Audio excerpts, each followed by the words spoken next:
Pessoal, eu queria conversar uma coisa com vocês a respeito do Robin do DCU, que é algo que eu não vejo as pessoas comentando e que, pra mim, é extremamente importante. E tudo isso aconteceu porque eu descobri esses dias esse mod do Batman Arkham Knight, que coloca a skin clássica do Batman, bem Neil Adams, mas, acima disso, coloca um Robin criança. Eu não sei como eles conseguiram fazer, mas deram um jeito de colocar Robin criança no modelo do Robin que é adulto dentro do jogo. E quando você vai jogar o mod ali, com o Batman e o Robin atuando ao mesmo tempo, naquela parte da história ou naqueles desafios que tem, você vai ver o quanto que é importante o Robin ser uma criança. E talvez esse seja um dos maiores erros de adaptações que a gente tem envolvendo o Robin live action. E nesse vídeo eu queria conversar com vocês sobre coisas do DCU que eu queria ver, que talvez sejam até impossíveis, mas que eles deveriam fazer desse jeito. É claro que isso daqui é só a minha opinião, se você discordar, fica tranquilo, comenta aqui embaixo, mas eu vou tentar argumentar do melhor jeito possível do porquê que o Robin ser criança é algo essencial pro personagem dele. Beleza, vamos começar, eu espero que vocês concordem comigo, roda a abertura e vamos lá.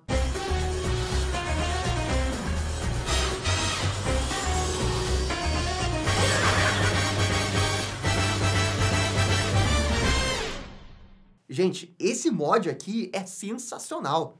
Nos últimos meses, os mods do Arkham Knight ficaram malucos, estão extraordinários. Mas enfim, vamos voltar para o assunto Robin criança. O Robin foi criado em 1940 e ele tinha assim um grande objetivo: ser uma ponte do leitor do quadrinho que era criança com o próprio Batman. O Bill Finger, gênio como era, ele percebeu que as pessoas quando vão ler uma história como um herói, elas gostam sim de se projetar no herói, de se imaginar sendo o herói, mas elas também gostam de ter uma aventura ao lado do herói. E foi aí que teve o estalo na cabeça do Bill Finger de, então, vamos fazer literalmente isso. Vamos criar uma criança que vai se juntar ao Batman e ele vai ter as aventuras ao lado do Batman. Assim, aquele leitor da década de 40 vai olhar para o Robin, vai se projetar no Robin e vai, com mais facilidade ainda, se identificar nas aventuras que ele está tendo ao lado do Batman. Foi feita a origem do Dick Grayson, a questão que ele vem do circo, a questão que ele é adotado pelo Batman, que ele quer a vingança do cara que matou a família dele, mas o Batman tá ali para mostrar o caminho certo, que vingança não é o caminho, aquele negócio que a gente já conhece.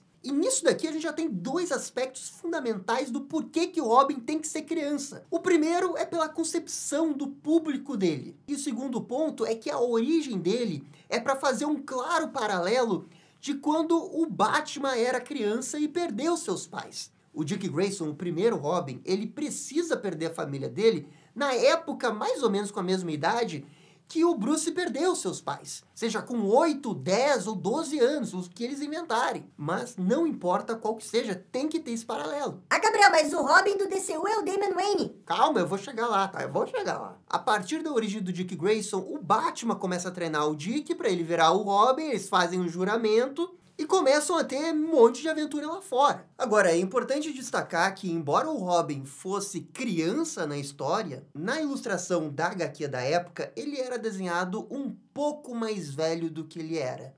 E isso é algo muito cultural dos Estados Unidos, de sempre querer desenhar uma criança um pouco mais velha. Quando a gente pega o mangá do Batman que teve na década de 60, o mangaka Jiro Kuwata desenhava o Robin de um jeito bem mais infantil. Mas é importante entender isso, ele é esse paralelo ao Bruce criança. O Bruce Wayne mais velho, como Batman, ele encontra essa criança, o Dick Grayson, e ele a acolhe para conseguir guiar essa criança. É como se ele estivesse olhando para ele mesmo quando criança, para ter o guia que ele teve do Alfred. E a partir daí você tem uma criança que vira um super-herói treinado, é absurdo, é óbvio que é absurdo, mas é uma HQ. Por ser uma criança, tudo é fabuloso. O negócio que arremessa é o batirangue, porque tem em formato morcego, e que, portanto, é batirangue. Essa criança, embora esteja muito traumatizada pela perda dos seus pais, ela ainda vê o mundo com a sua inocência do jeito que ela é. E ela traz essa leveza que essas histórias do Batman, inspiradas pelas histórias pulp, tanto precisam também para vender para o público-alvo da HQ. O traje do Robin fazendo um claro paralelo ao traje do Peter Pan não é por acaso. Só que no meio disso tudo, a gente também está falando dos anos 40. O Batman fez tanto sucesso nos anos 40 que eles já quiseram fazer algumas séries do Batman. Dessas séries, obviamente, o Robin apareceu, mas aí veio um dos primeiros grandes problemas. Como é que você escala uma criança para ser um Robin, para ter um monte de cena ali dando soco na década de 40? Resposta é óbvia, não dá, é impossível. Aliás, o Robin dessa série de 1943 tinha 16 anos, mas quando você olha para ele, realmente não parecia ter 16. Eu acho que as pessoas naquela época pareciam mais velhas mesmo. E aí se constrói uma imagem mental do Robin de que ele é mais adulto, que reverbera nos quadrinhos, que por sua vez, quando vai pro Batman Adam West, é um Robin mais adulto. Nos quadrinhos, como você ainda não tinha um conceito do retcon ainda, você continuava desenhando o Robin, deixando ele mais velho. À medida que as histórias do Batman voltavam a ficar mais sérias no final dos anos 60 e vão para os anos 70, o Robin não aparecia tanto, e quando ele aparecia, eles tentavam fazer ele como um adulto que vai para a faculdade. Aquele garoto cresceu, e naquele período o Robin não era assim tão popular, e muitos fãs preferiam histórias do Batman sozinho. Por isso o Robin foi afastado, deram essa ideia dele para a faculdade, e pouco se fez para mudar a imagem construída pela cultura pop de como que é o Robin. Depois disso, a gente vai para o Batman Forever, que faz um péssimo trabalho na pior escolha possível para ser o Robin, o Chris O'Donnell, porque ali a gente não tá nem falando de um adolescente, a gente tá falando de um adulto com mais de 20 anos. E isso cria essa dicotomia que não funciona na relação do Batman e Robin. Pelo menos quando um Robin não tem um contexto de quadrinhos, que é esse Robin adulto querendo ter suas aventuras com o Batman. O público não se projeta, a imagem, a construção visual do Robin não serve pra nada, porque esse Robin não foi feito pra ser um adulto. Mas claro, tem que escolher um ator, não pode ser uma criança. Como é que uma criança vai fazer cena de ação? Vocês querem que uma criança dê 5 piruetas no meio da cena de ação, com um bastão na mão e ainda bata na cabeça do Coringa? Então, qual que é a solução mais fácil? Adulto. O Batman Animated Series também não ajudou a mudar essa imagem mental. O Dick Grayson também parece mais velho no desenho. E isso porque o desenho é inspirado nos quadrinhos dos anos 70, que é justamente quando eles colocaram o Robin Dick Grayson mais velho indo para a faculdade, que é o que acontece na série animada também. Então, a construção mental do Robin, até nos anos 90, continuava de que o Robin tinha que ser pelo menos um adolescente quase adulto. A retomada de um Robin com um visual que lembrava mais o Peter Pan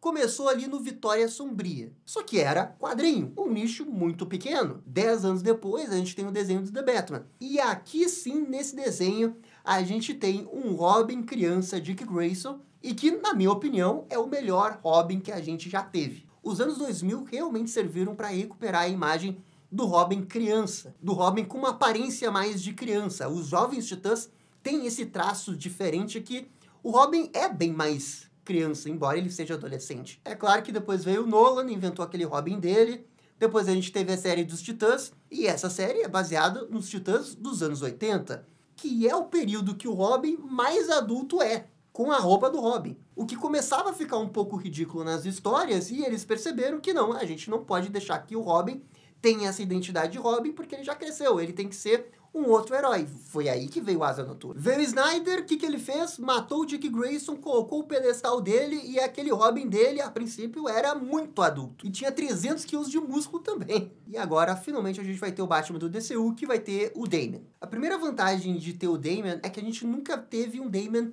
de fato adulto nos quadrinhos. O que a gente tem é esse Damian que flutua aí entre 12 e 15 anos, mas que segue com uma aparência muito infantil, até para se diferenciar do Tim Drake. O Damian foi o Robin que realmente deu certo no século XXI, porque ele era criança. O Tim Drake deixou de ser o Robin definitivo, porque à medida que ele ia crescendo nas histórias em quadrinho dele, os caras não sabiam o que fazer com ele. Tentaram dar a identidade do Red Robin para ele. Funcionou.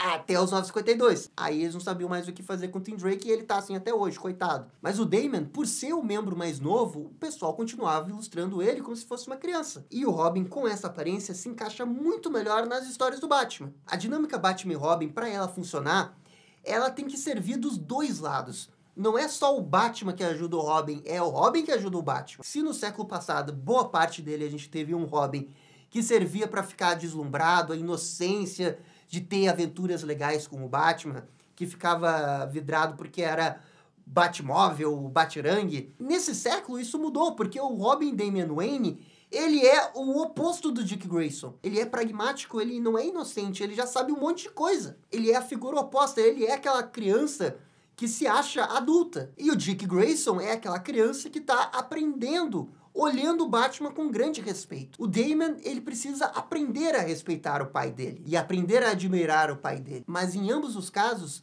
o Robin Dick, o Robin Damon, ganha algo com isso. E o Batman ganha em troca uma família, um filho. Aprender a conseguir se controlar melhor, a não passar do limite, porque essa sombra do Batman, essa fissura em querer ser o Batman, pode fazer com que ele passe do limite. Mas o Robin também ajuda ele a não passar desse limite. E claro que isso que eu tô falando é uma visão moderna dessa relação do Batman e Robin. Porque ao longo dos anos, essa relação mudou muito. Hoje se vê muito mais o Robin sendo o filho adotado do Batman. Enquanto que nas histórias da década de 50, 60, não existia essa discussão. O Batman era o guardião legal do Dick Grayson e ele morava na mansão Wayne. Mas não existia uma profundidade muito além disso. Mas percebam que quando a gente coloca um adulto ou um adolescente quase adulto, esse aprendizado que ele vai ter com o Batman, ele não funciona pelo próprio desenvolvimento de um ser humano. Porque o momento que você fica realmente deslumbrado com uma vida adulta é quando você é criança, é quando você é pré-adolescente. É onde faz mais sentido. Quando você já está na fase dos 17, 18, a expectativa do seu comportamento é outra. É por isso que as pessoas dizem que o conceito do Robin é ridículo. É óbvio que essas pessoas vão achar o conceito do Robin ridículo. A única coisa que elas viram no live action é com o Robin mais adulto. O Robin adulto, com as roupas que ele tem, ele é um conceito ridículo que não funciona num contexto que é para passar uma mensagem. Ele vai ser galhofa e deu. Eles não vão conseguir tirar muito mais do que isso. Tá tudo bem ser galhofa, mas o Robin é bem mais profundo do que isso. E para mim, o único jeito de você fazer realmente funcionar essa mensagem, que ela seja significativa, que ela seja meta, que ela consiga conversar com o público-alvo e ainda assim ser útil pro Batman, ao mesmo tempo que ajuda o Robin dentro de uma história narrativa, seja Dick Grayson ou seja Damian Wayne, é colocando ele criança. Mas aí tem o dilema de Hollywood. Como ter um ator criança que vai ser o Robin? O que Hollywood tem que entender na hora de escolher o Damian Wayne é que ele não precisa ser um grande perito de artes marciais, nem nada disso, ele nem precisa treinar para fazer cena de ação. Mas essa pessoa que for escolhida para ser o Damian, ela precisa ter o olho do Damon. Tem que aparentar ser uma criança querendo ser adulta, ou se achando adulta. Mas tem que ter esse contraste visual. Ela ainda tem que parecer uma criança, mas a mentalidade dela tem que se achar adulta. É por isso que não pode ser alguém de 17 anos. Encontrando um ator que tem a aparência física certa, saiba atuar, pelo amor de Deus, não pode ser uma criança que atue mal, fazendo-me lembrar daquele garoto do Adão Negro. Tem que ser um bom ator, esse é o principal ponto do Damian. Porque ele é chato pra caramba. Se ele for chato atuando mal, vai acabar o personagem dele. Ele tem que ser cool, ele tem que ser Ed. O público vai ver ele, tem que gostar dele, tem que ter simpatia por ele. Ah, Gabriel, e o problema das cenas de ação, como é que você vai fazer? Olha, por mais que eu adore efeitos práticos, que você não vai expor uma criança pra fazer cambalhota ou encontrar um dublê que consiga fazer aquilo. Talvez até tenha um dublê adulto que consiga fingir que é uma criança, mas dependendo da aparência da criança, isso pode ser difícil de achar. Coloca CGI.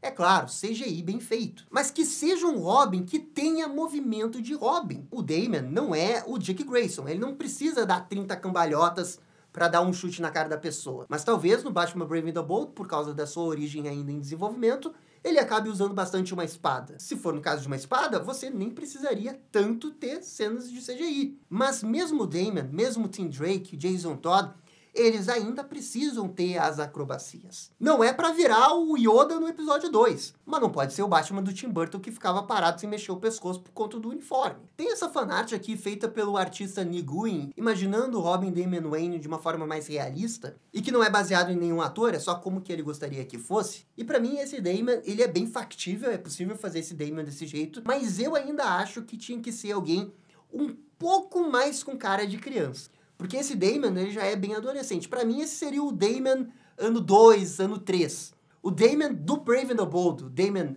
ano 1 ali, a primeira aparição dele como Robin, eu tentaria deixar ele com 13, 12, encontrando um ator que se encaixe nesse perfil. Ah, Gabriel, quem que é esse ator? Eu não sei, não tem nem como sugerir alguém, porque é bem provável que esse ator talvez nunca tenha feito nada em Hollywood. Talvez seja um ator mirim que está começando na China nesse momento, ninguém sabe quem é. O nome hoje, pra mim, não importa. O perfil, sim. Quando teve a primeira temporada de Stranger Things, foi muito legal, super divertida, foi revolucionária para uma série de streaming, mas um dos motivos da série ter realmente funcionado é porque aquele casting, aquele elenco de criança, ele realmente era feito por crianças pré-adolescentes. Se eles tivessem a aparência que hoje eles têm, que eles fingem que são adolescentes, não iria funcionar. Parte da magia do Robin depende desse olhar dele em relação ao Batman. Esse contraste de imagem. Por isso, pra mim, que nenhum Robin live action realmente funcionou. O máximo que eu posso dizer é que o Birdward funcionou para aquele contexto daquela série, naquele período específico. Mas também, por mais que a gente chame o Birdward pelo que ele fez, aquele Robin, é um personagem, né, vazio, não tem muita coisa acontecendo, não tem uma mensagem aparecendo, não tem roteiro acontecendo com ele. É só ele sendo Robin nas aventuras com o Batman. E pra série é o suficiente, tá bom pra série. Anos 2020, para um filme do Batman, que vai ter o Damian Wayne, vai ter toda uma jornada para ele aprender a não matar junto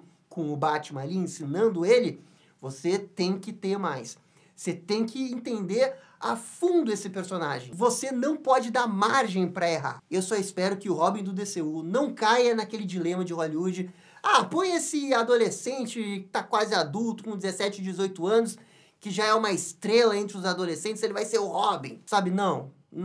Ah, é o ator do Percy Jackson. Não é o ator do Percy Jackson. Tem que achar essa pessoa com características muito específicas, que tem os traços do Damian, que se pareça com ele fisicamente, que seja um bom ator e que esteja disposto a fazer o Robin por muito tempo. Eu já vou dar real, é o casting mais difícil de se fazer no DCU. É difícil você achar uma criança que tenha talento e que você vai lá e dá certo. Tem um motivo do filme do Harry Potter ter feito tanto sucesso, é porque eles acertaram na veia aquele casting. Aquele casting foi tipo 1 em 1 milhão. Mas tem que fazer um casting de Robin nível casting do Harry Potter. Você tem que procurar em todos os lugares do mundo. A maior chamada de elenco de todos os tempos. Tem que achar, porque ele é a peça fundamental desse filme. E se eles errarem, pô, o roteiro pode ser maravilhoso, o diretor pode ser maravilhoso, pode ser o Sam Raimi na direção. Se você não tiver um Robin carismático que passa a imagem de Robin, o filme vai ter chance de fracassar, de não conseguir passar a imagem que ele quer passar. Pelo amor de Deus, Hollywood, acerta no Robin. Acerta no Robin. Depois de ver esse negócio do Hal Jordan, eu já tô meio desiludido. Daqui a pouco, estamos procurando um ator de 20 anos pra ser o D. Não. Não. Aí tem limite pra tudo.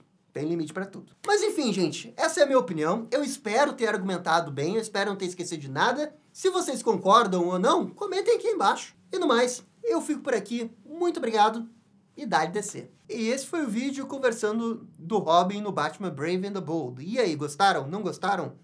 Deixem suas opiniões nos comentários.